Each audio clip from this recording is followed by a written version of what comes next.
This little bubba is only a few days old. She doesn't know it yet, but she's been born into one of the wildest places on earth.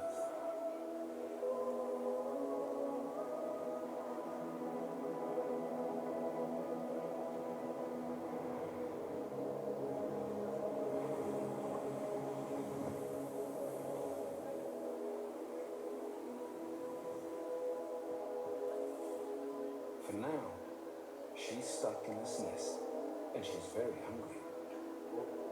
But one day, she'll grow up into a fearsome white-bellied sea eagle.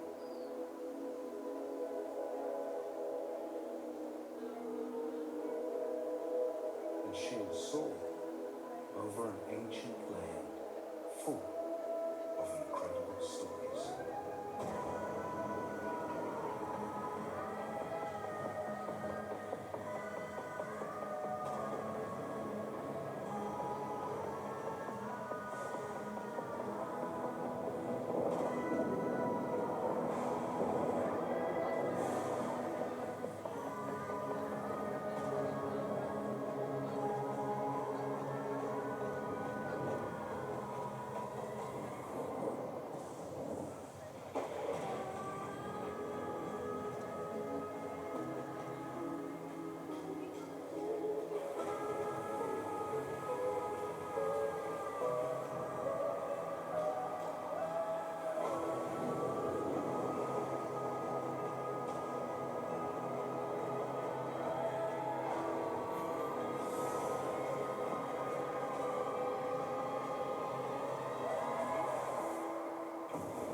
I come from the oldest culture on earth, an oral culture, a culture of storytelling.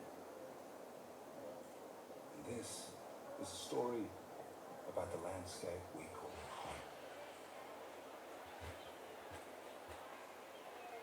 home. Mabunyimbi, Najnunilwa Mark, Ngayu Nigana Nyanka Ngayu Martuwarra.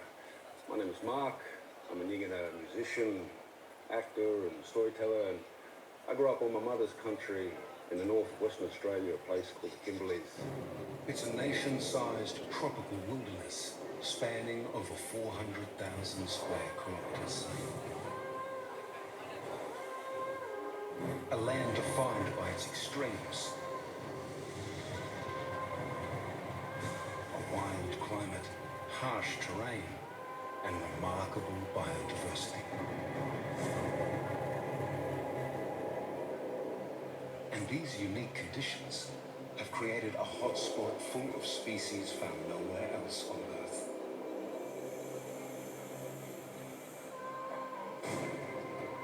Following their wild lives through 6 intense tropical seasons, I'm going to tell you the story of a year in one of Earth's last great tropical wildlands. From monsoonal abundance to drought, fire, and flood, every season presents new challenges and new opportunities for all who call this place home. This is a place of incredible biodiversity and cultural heritage. It's a place unlike anywhere else on Earth.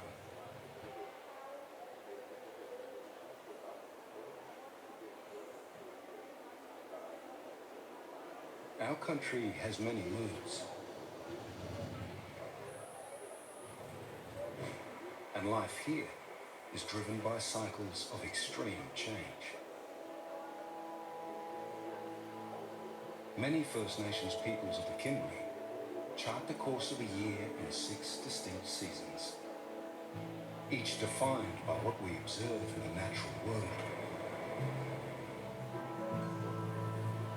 Right now, it's hot and dry. It's the season my people call Laden. There's been no rain for 6 months, and the vast savanna plains are parched. It's a tough time of year.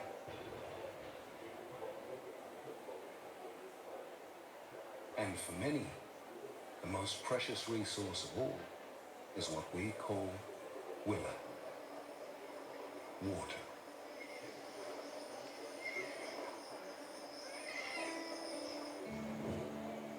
Thirsty creatures from hundreds of kilometers gather around the last remaining water.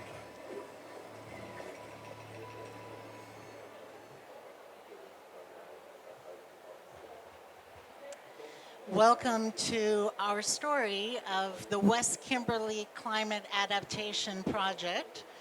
My name is Mara Boone. I'm moderating today, and I'd like to welcome Professor Ann Polina to share a brief acknowledgement of country.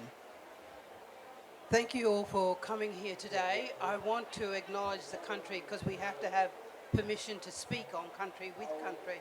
So from that, I want to thank you all for being in the audience and for my fellow panel members being here today. Thank you. We begin this story anchored in contemporary science. The Wentworth Group of concerned scientists have developed a blueprint for repairing all Australian landscapes. Alona Millar represents the Wentworth Group here today. Tell us about that blueprint and why this project is important.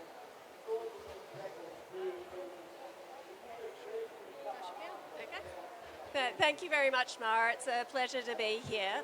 For those of you who are not familiar with the Wentworth Group, the group was established in 2002 by a group of leading Australian scientists and professionals, and it has the vision of restoring the health of Australia's land and water and biodiversity, but through providing a trusted voice that's non-partisan, that develops policy and economic solutions to really sort of give great advice on natural resource management and solutions.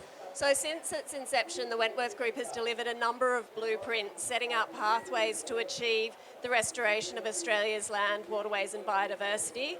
The most recent blueprint was developed in 2004, and that is the blueprint for repairing Australia's landscapes. 6 years in the making, bringing together scientists, governments, professionals, people from across the board. It is the most comprehensive assessment of the national scale actions and indicative costs and investments needed to substantially repair the degraded landscapes across Australia. So what the blueprint does is challenge the notion that landscape repair is too big, too expensive, and too hard for us to tackle. Instead, it breaks down the work into pragmatic, tangible outcomes and gives the time for that to take place over the next 30 years to develop sort of a really sort of strong approach to landscape restoration that has been economically costed and that will deliver not only benefits for biodiversity and land restoration, but also sequestering greenhouse gas emissions and delivering other co-benefits. So what the blueprint shows is that we can restore the past degradation of our landscapes within 30 years, but that is going to take dedicated action and significant investment. The Wentworth Group identified 24 practical actions to repair soil, native vegetation, inland waters, threatened species and coastal ecosystems. And this is essentially a blueprint to repair the productive base of agricultural soils, to fix over-allocated and fragmented river systems, to rehabilitate degraded water catchments, and to restore healthy native ecosystems to a minimum of 30% of their pre-colonial levels. It also aims to avoid extinctions and to improve the conditions of estuaries. So across all of those 5 categories, the investment needed has been costed at about $7.3 billion a year, but there's a recognition that some of that, up to about 18%, could be recovered through private sector activities in respect of carbon markets and the use of those types of land-based carbon offsets. So I think it's important to sort of see from the blueprint is that it is a means by which you can break down that restoration challenge into smaller pieces that can be then applied and developed at a regional scale. And this is where the Kimberley project comes in. because what is being proposed by the Wentworth Group is a regional approach to implementation to ensure that the actions can be integrated, are appropriate and are strategic at that regional scale. This involves coordination across sectors. It means the focus on addressing the drivers of all of those issues of degradation, but also looking at how you can make sure that there is sort of that ownership of the local and regional communities, and in particular the local Aboriginal and Torres Strait Islander groups that have a leading role in delivering that repair for the landscape. So it brings together science and traditional knowledge in delivering that regional scale approach. Fantastic, Alona. We'll come back and have a dialogue, but I might introduce Lockie Karacher. Lockie is the project leader from the Nulungu Institute at Notre Dame University in Broome. And Lockie, what inspired this project? What was its genesis, and what is it really about? Thanks very much, Mara. I just want to correct you there. I'm definitely not the project leader. The project is Indigenous-led. I'm the project listener and the kind of actionist, I guess, in between everyone, and trying to pull the pieces together so we can have some successful implementation from this strategy we've been developing over the last 3 years. And I guess talking about the genesis of the project, it really came about, and it was the first step in addressing what I think is one of the biggest vulnerabilities and one of the greatest causes for climate change across the world, and that's loss in trust capital. And the project genesis came from a relationship that was built between the Martuwarra Fitzroy River Council, Professor Anne Polina sitting next to me, the University of Notre Dame, and the Western Australian State Government, the Department of Water and Environment Regulation. And I really want to take my hats off to those guys. There's a lot of risk, and there's a lot of uncomfortable things to do when you relinquish a little bit of control and say, okay, this is First Nations led, and it's a very brave thing to do, and I think it's a very uncomfortable thing for government agencies to do. It doesn't really fit well in their little boxes of reporting and everything like that. We pull it all together, but that first big step was taken, that big leap of faith was taken by the Department of Water and Environment Regulation. So hats off to those guys. And yeah, the project, we can see that country's changing. I mean, that's nothing new to anyone in the room. And it's been, from listening over the last number of years, it's what we need to do is build that trust capital and that intersectoral collaboration, which is what we've been speaking about. And a lot of people are saying, everyone's saying the same thing. They're just speaking different languages, you know. So from what I hear from First Nations people across the Kimberleys, we need to work together. We need agency over our own futures. This is obvious. This has been repeated for decades now.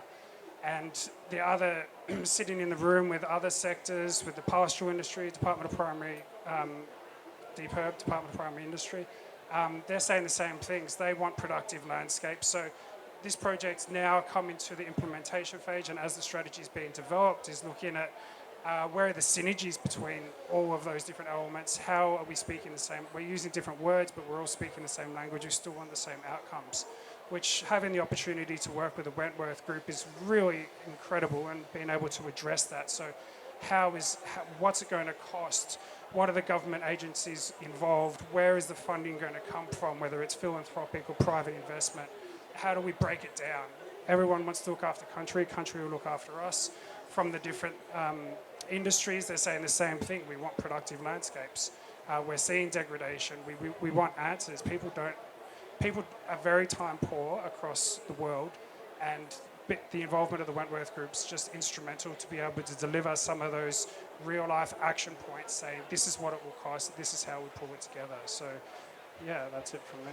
Fantastic. Thank you, Lockie. When we think about climate adaptation as a holistic, connected movement, it reminds us of the Muchirong, the call to action from this COP, that as a movement, we build momentum. And Anne and I are here, care of the Australian Ethical Investments Foundation.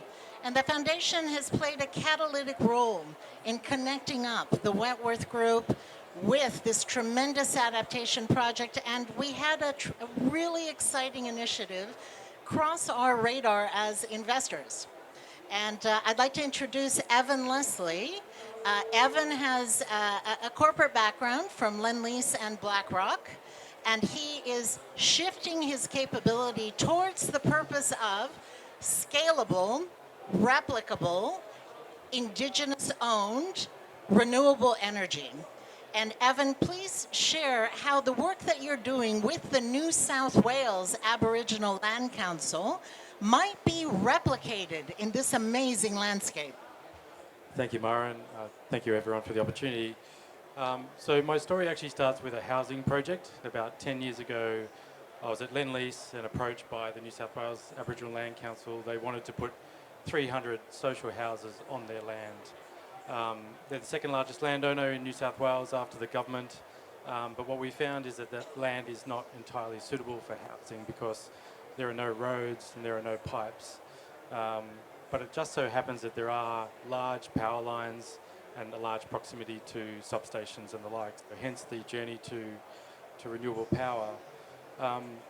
Over that 10 years, I've spent a lot of time with First Nations communities, and I wanted to just, before I get into the journey, touch on a few principles and lessons that I've learned over that period, and apologies if some are obvious, but I think they're worth just stating. Firstly, the right people must talk for the right country.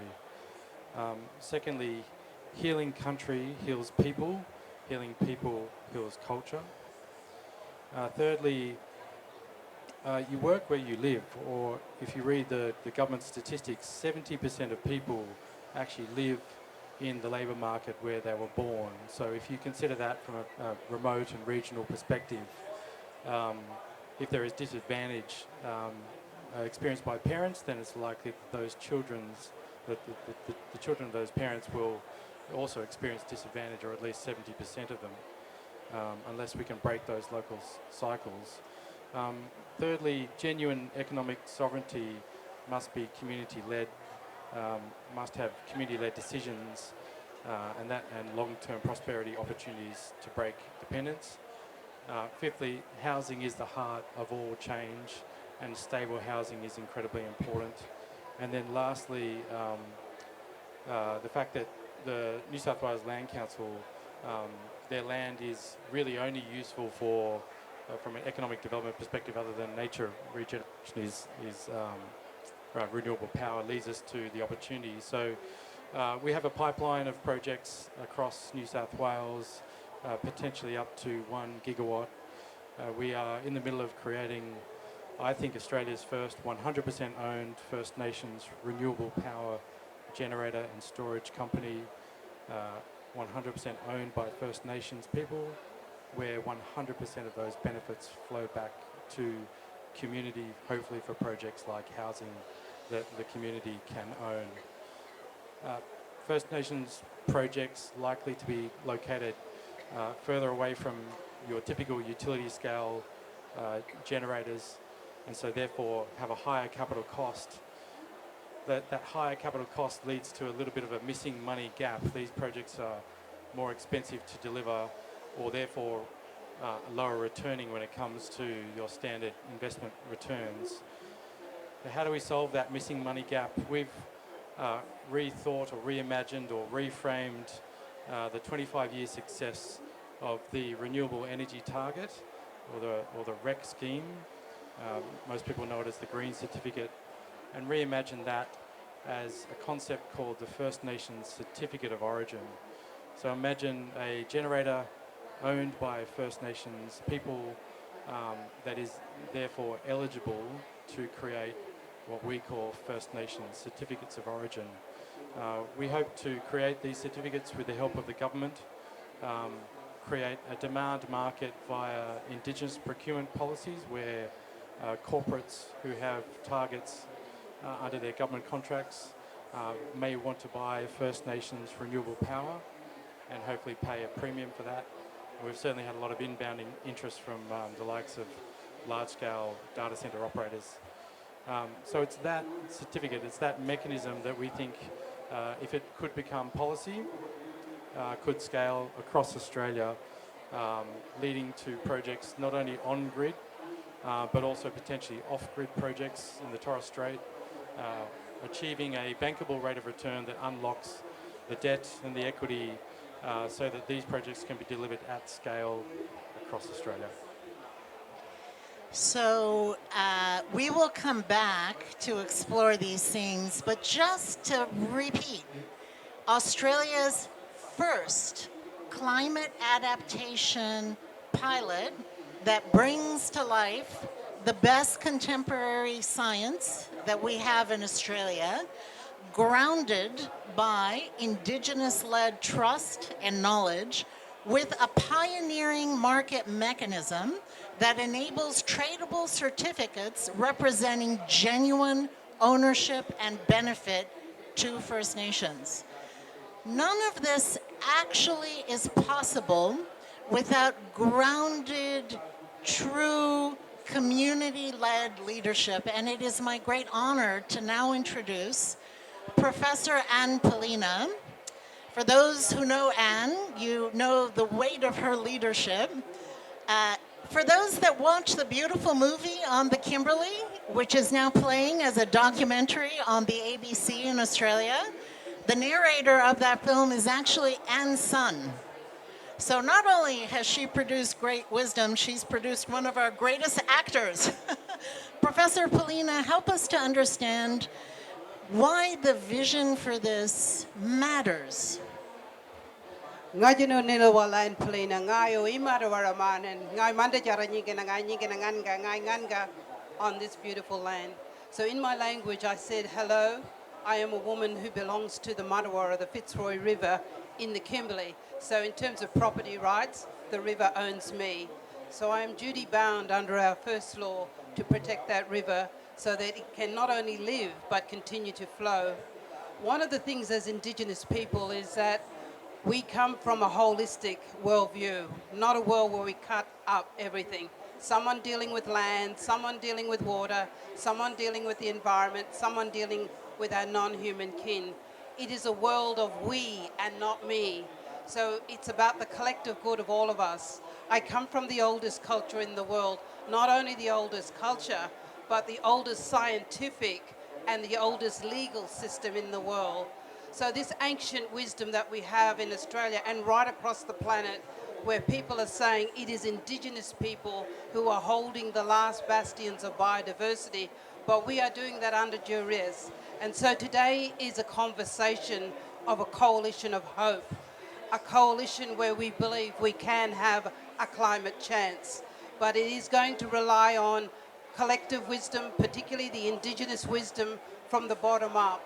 So we have, from the beginning of time, always governed on scale, always governed from a bioregional perspective, bottom up, not top down. So this is an opportunity to bring Indigenous wisdom, Indigenous science, Indigenous legal thinking, but more importantly, bioregionalism, the collective good of all of us for everyone around us. So this story is a collective story of healing, of being positive, of having a dream that we can have a climate chance, that we can look at alternative ways to create money if money is your motivator. What we are talking about is the economics of well-being around social capital, around cultural capital, around environmental and human capital, and we're living in a capitalist system, so we need some form of trade. So all of this way of bringing in this collective wisdom, looking for those people who want to create a climate chance, who want to invest in Indigenous wisdom, because I published a paper actually called How Indigenous Wisdom Can Save Humanity. We want you to feel the land, we want you to hear the land wherever you come from across the planet. So this is about all of us looking at the new economies, thinking about global geoparks, around biosphere reserves, around culture conservation economies. How can we walk Indigenous and non-Indigenous together and build a dream for the coalition of hope that can give us a climate chance? What we are saying, wherever you come from in the world, is that without this Indigenous wisdom, if you are looking at dealing with complexity, you will not be able to right-size the planet without it. So this is a day to celebrate, to showcase that Indigenous wisdom needs to be factored into the new economies, what we are calling economics of well-being, the forever economies. How do we shift from business as usual? How do we show that we can show the Kimberley not only as something precious for Australia, but as a global asset to the world? So come with us on the journey. Believe in the stories that you hear wherever you come from. But remember, it's a holistic world. It's a world of we and not me, where land, water, people, and our non-human kin needs to be intrinsically entwined. Kaleo Mabu, thank you for listening.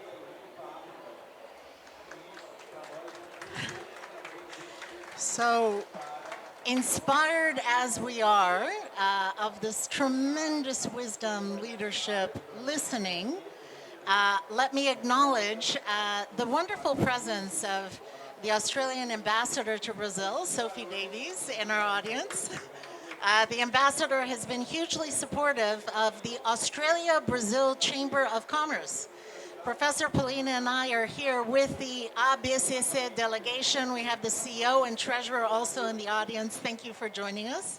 And this great mutirão, it has no enemies. It's a bandwagon with many friends and many benefits.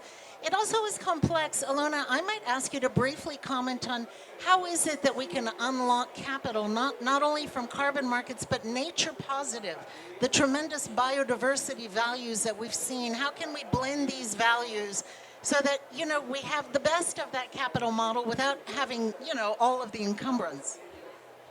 Thanks, Mara. So I think what the Wentworth Group have done in developing the blueprint for repairing our landscapes is try to cost out what each of those aspects of repairing soil, repairing waterways, repairing coastal and estuarine ecosystems, and restoring biodiversity loss. What will that cost? And I mentioned the $7.3 billion figure, but in that costing it also identified that there was at least $1.8 billion that could be sort of essentially taken off that number by the private sector investment and engagement through, through markets, the environmental markets. So, we have an active system of carbon markets in Australia through the ACCU scheme, and there are a number of sort of project activities that can drive investment and benefits for communities participating in those projects. But we've also seen in Australia the development of a new market, the nature repair market, and that is being developed along a similar sort of framework and structure to the ACCU market, but recognising and valuing the sort of improvements in native vegetation, in ecosystem health, in threatened species management. And so as that market develops, it will also provide a financial incentive and a signal to enable investment in the restoration of nature. Fantastic. And one part of the mutirão that will join us in due course is the corporate and commercial interests that actually will understand how precious this landscape is with its biocultural values and will fund the offtake of this value that is being created. Lucky, help us to understand the vision for, all of those communities around the river who are at risk of major flooding, heat waves, natural disasters. How can we have an adaptive mindset that taps into this kind of funding model, but also is genuine and led by priorities on the ground? Yeah, that's a good question. I mean, we all know sustainability is inherently in the best interest of everyone, and there's so much. We've just seen in the latest, we've had a massive flood in 2023 with Martuwarra, and it knocked down the national highway. It's cost, I think the total commitment was $2 billion to repair, national big bridge being built, communities being rebuilt. So there's huge value in risk mitigation, and that's black and white. We can see it right there, and to be able to follow the young leaders, I mean, that's been the most exciting part of this project for me, is seeing the strength and resilience of the young leaders. And they want a climate chance, as Anne was saying. They want to lead their own futures, and they're so onto it. And I feel like, obviously we all know, but they're the answer. They're that translation between people in community, people on the ground, whether it be native title groups, government agencies. They're already working across the board, and they're wanting their voices heard. And this, the greatest thing from this project is just being able to wrap around those voices and say, great, this is your future, how can we support it? Amazing. living in the hinterland of the Gold Coast as I do, it's always humorous to hear about the trilemma of affordability, sustainability, and security in energy, because my power goes off every week. And every year I'm without power for at least a full week. And so what are we doing? Those that can afford are investing in batteries, not only for, mitigation of greenhouse emissions, but for resilience. Evan, given this is a distributed community, but with some hubs along the way, what is the vision for combining solar PV with batteries at a scale which can be aggregated and funded in this new environment? Thanks, Mara. Yeah, well, there's no doubt that the battery helps make good commercial sense from a solar farm.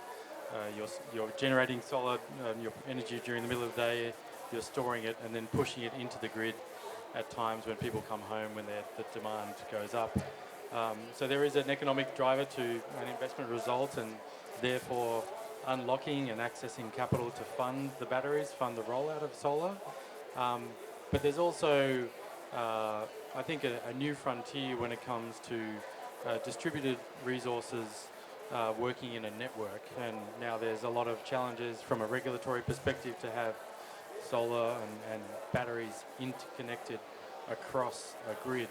But definitely something that we're exploring in New South Wales, given that we've got this amazing pipeline of land that really allows us to put solar and battery farms anywhere across the state where there's a substation. So how do you reimagine a network of those assets all integrated, operating together? So whether it's across New South Wales or up and down a river system, could be extremely exciting about how that could contribute. Fantastic. Anne, earlier this year, through the Nulungu Institute and others, there was a gathering of, a forum that brought together a diversity of First Nations, young and elder leaders from, right around the region to frame what climate adaptation means from the ground up. How important is it to really build the story from the ground up? And what are the key chapters of the story around that human capital, that social capital? Yeah, I think one of the most important things when we're talking about sustainable development, it's not just about sustainable development, it's about sustaining our lifeways as distinct Indigenous people. So that really needs to be grounding any development that happens in the region. And what we're saying is that when we see this nature positive market, what we're saying is that is an opportunity to heal country, to heal and regenerate the carbon sinks, to heal country, to heal climate, to heal people.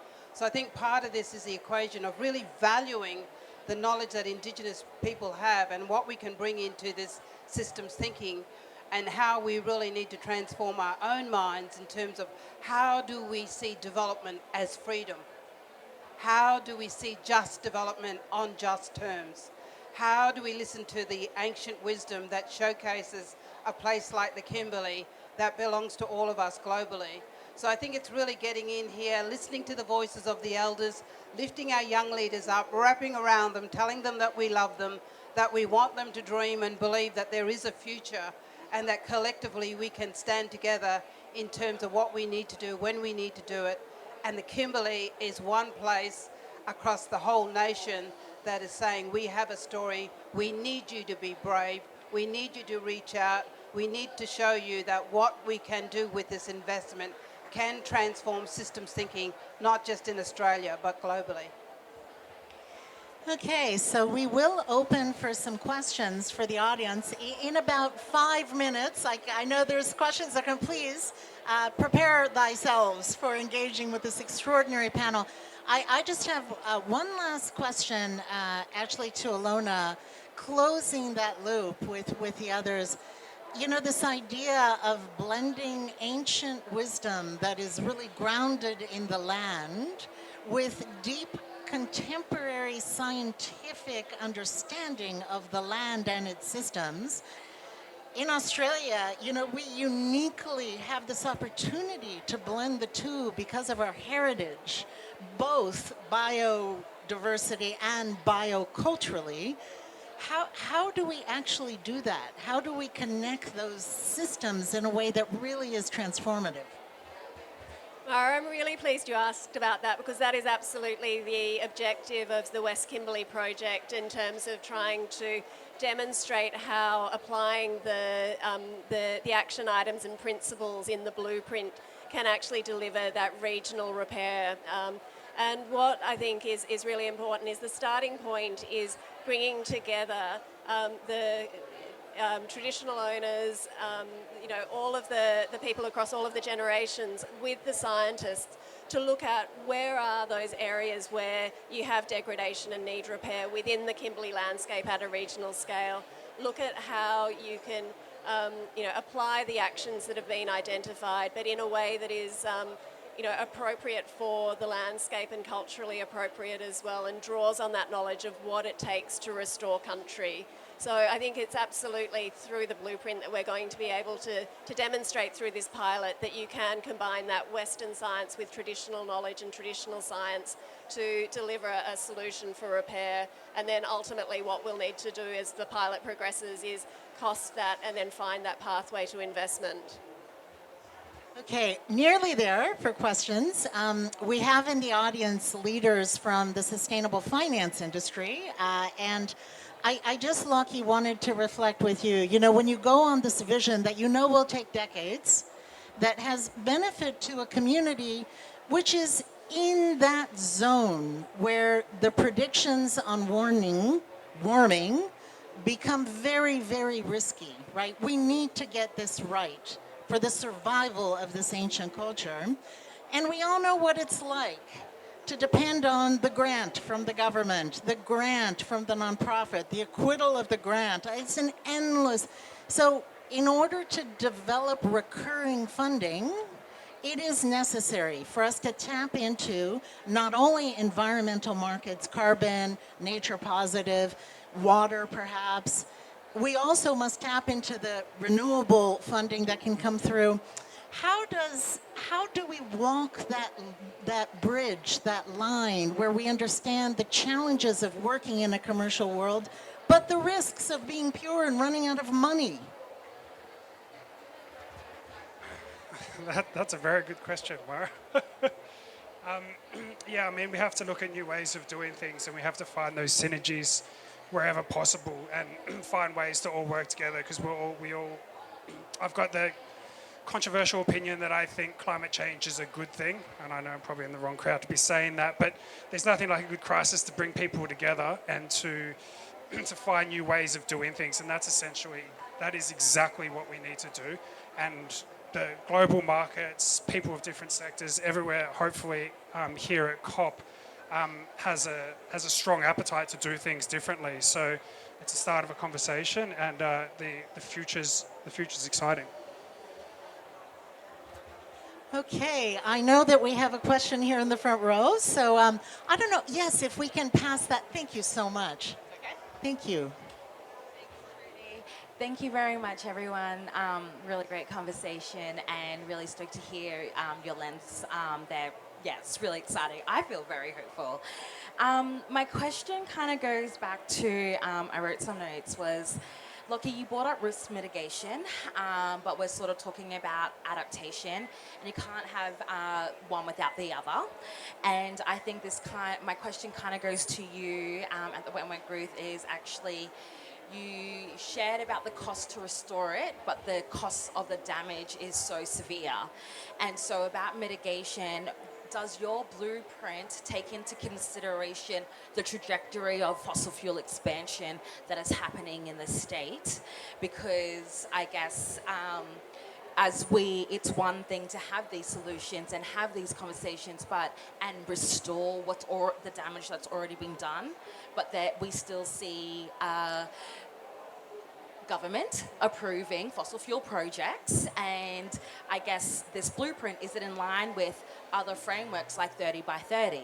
when you're talking about conservation and biodiversity, is it weaving into, together, the domestic sort of frameworks that we're trying to sort of, shift away with other policies from fossil fuels and to shift to renewable projects. And so, yeah, just sort of wanted to ask that, and how it weaves in together with everything.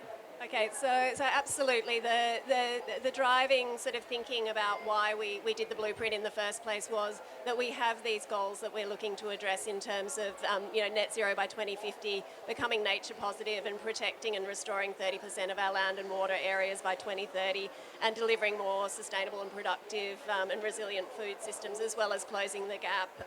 So all of that was in the thinking around the design of the blueprint. In terms of the approach to net zero by 2050 and the approach to fossil fuels, the blueprint is about means and ways to repair nature, so it doesn't talk about the fossil fuels per se. But you mentioned at the outset the cost of inaction and whether, and also the issue about the cost of delivering on the blueprint, and that we've got to find $7 billion a year to deliver the blueprint. And one of the issues, whilst the Wentworth Group hasn't been able to quantify those costs, we can say they are enormous and significantly outweigh the costs of action, significantly outweigh the cost of inaction, as it always is. But importantly, one of the things in terms of finding that money, we've got to find that money somewhere, and one of the recommendations is to look at, can we get rid of some of those subsidies and that are otherwise underwriting the industries that are delivering greenhouse gas emissions, so removal of fossil fuel and other ineffective subsidies in line with the Paris Agreement goals. Thank you. Other questions? Yes, please. Hi, Nick Deward, GM of GovRel and International for ARENA. Thank you all, and thank you, Professor, for those very important reminders and insights on First Nations and Indigenous wisdom and knowledge. Evan, question for you on that 100% First Nations owned project development. What sort of challenges, if any, have you been finding with the capital raising? I know that question of equity and capital is a massive one for First Nations projects on the continent, but also around the world. Thanks. Excellent question. So, yeah, I mean, raising capital is challenging, particularly when you're a not-for-profit and you're trying to have all your income flow back to communities and not be reinvested. What's different about what we're doing is that it's not just a one-off project. There is a significant pipeline of multiple projects. So and it's been called crazy, but our crazy ambition has been to raise grant funding for the first 3 projects, have them delivered with no debt, and so day one they start generating is the day they start flowing benefits back to community. But those first 3 assets form our balance sheet. So in finance speak, that the catalytic capital, that tranche of capital that you can then use to crowd in third-party debt and equity, that's our idea. So many people have told me I'm crazy, but we are about halfway through raising that capital. Thank you. And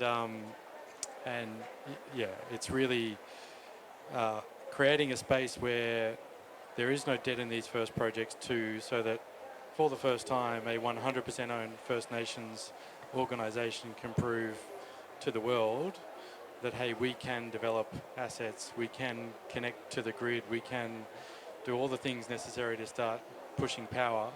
And so that in itself, I think, is a worthy experiment in its own right.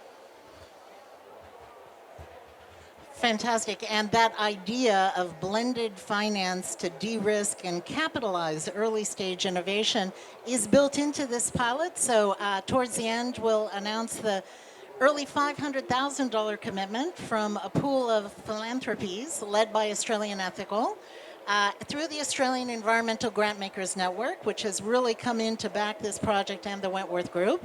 And so we have to have those imaginative models to move forward. Yes, there's another question, please. Thank you. I have a question maybe for the professor and Lockie together. you talked about how the institutions and organizations have been working with community, and we know that when communities can speak to their experience and share their knowledge, they have agency over their own development and their own needs.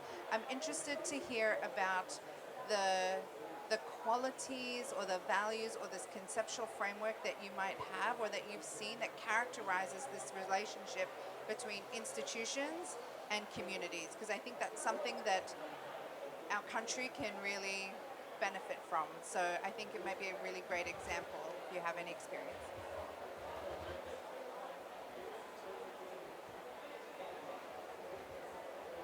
Yeah, remember I said it's about exactly that word you just said. In order to be a brave, you have to be brave. So I think one of these things is part of what we're bringing into this conversation is the idea of bottom-up bicultural governance, which needs to feed into a bioregional framework, because what we need to do is build trust. Last year I was Commissioner for Water right across Australia, and the biggest thing missing is trust capital. So what we need to do is build trust. We need to build trust between government, between private entity, between NGOs, and more importantly, with Indigenous people. So what we're saying is that we need to be able to do this, to stand together collectively, because as I said earlier, it is not just about sustainable development, it is about sustaining our lifeways and how we bring in this collective wisdom to think about the collective. So part of having the bioregional framework is that we can all sit at the table and understand cumulative impacts of development, but more importantly, opportunities to work together and build that coalition of hope, because we believe we can have a climate chance.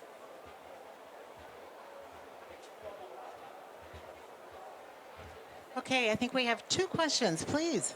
Yeah, I'll just go quickly. Sophie Davies, Ambassador for Australia to Brazil. So my question is a really interesting model, and being the first model of its kind in the world, this is an important way of sharing it. But for a country like Brazil or other countries in the world, how are you connecting as a network, I guess, or is there the possibility of forming one where other countries, other regions can learn from this experience, maybe Mara and Dr. Anne? So I'm going to dive in and then pass to Anne, because tomorrow here in this pavilion at 3 o'clock, we will unleash a tremendous partnership that involves an international not-for-profit called Forest Trends, who are working with Minister Sonia Guajajara, creating territorial governance, capacity for leadership, and we will hear from the leader of the Arara Nation alongside Professor Anne Polina.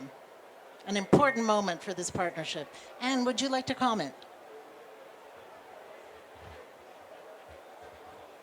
I think one of the most important things is that my work is not just national.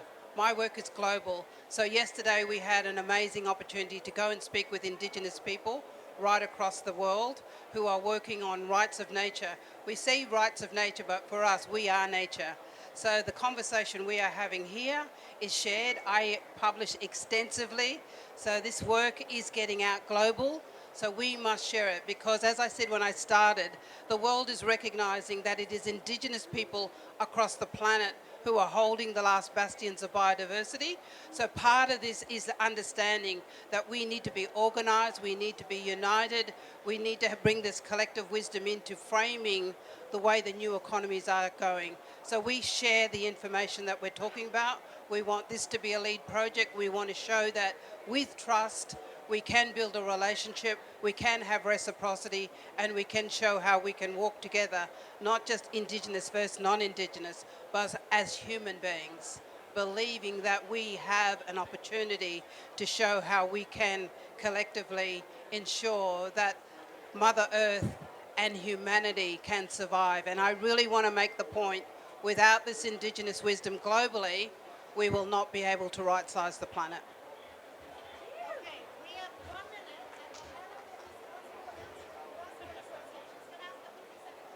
Thank you. Estelle Parker, co-CEO of Responsible Investment Association Australasia. I actually have two questions. One is about what are the regulatory barriers that are preventing the connection of solar kind of microgrids?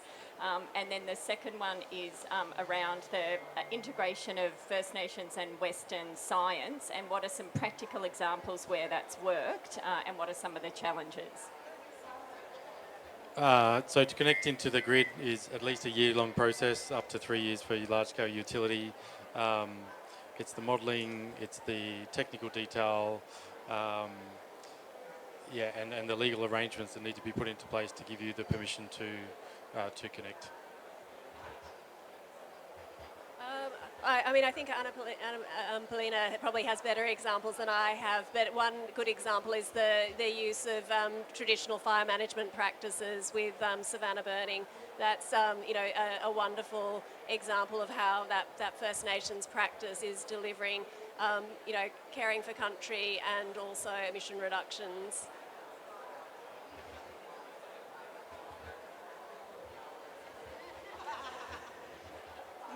I think there's a lot out there. I mean, biodiversity, in terms of the medicines that we have solutions for humanity, but one of the things that I'm concerned about with the WIPO law is that once something is synthesized, there is no benefit sharing back to traditional owners. So we need to be brave, we need to push the systems, we need to bring our own evidence into informing the way that we are dealing with complexity. So there are many solutions out there. We have seasonal calendars that are showing us the country, the land, the plants, everything is changing now. When we go on country, it's not just reading from a metric perspective. What is the country feeling? What are we hearing? Are the birds singing? How do we know country is healthy? So one of the things is, how do we bring our metrics into informing what we need to do together collectively? As I said, we all come from a world of we, not me. And in order for the planet to right size, we critically need this wisdom to be informing different forms of development. As I said, we're talking about nature positive, but global geoparks that Nelson Mandela set up, biosphere reserves, culture conservation economies, these are all out there, but we need people to be brave. We need them to value our wisdom, and we show that we're living in a capitalist system, and if money is your motivator for life, we can do that. Thank you. Okay, as a proud dual citizen of Australia and Brazil, I know what a mutirão is. And I would like to thank the Department of Climate Change, Energy and Water for allowing us to be here today. The West Australian Department of Energy, Water Regulation for supporting this work. The Wentworth Group of Concerned Scientists for their tremendous framework. The Notre Dame campus in Broome and the wonderful adaptation work that the Martuwarra Fitzroy River Council has supported for so many years. The New South Wales Aboriginal Land Council, who lend their IP through Evan to make this possible. The Australian Ethical Foundation that has given us the resources to be here. The Australia-Brazil Chamber of Commerce that has helped wrap us together. And all of you who will join and support this journey because it's just too exciting. Thank you.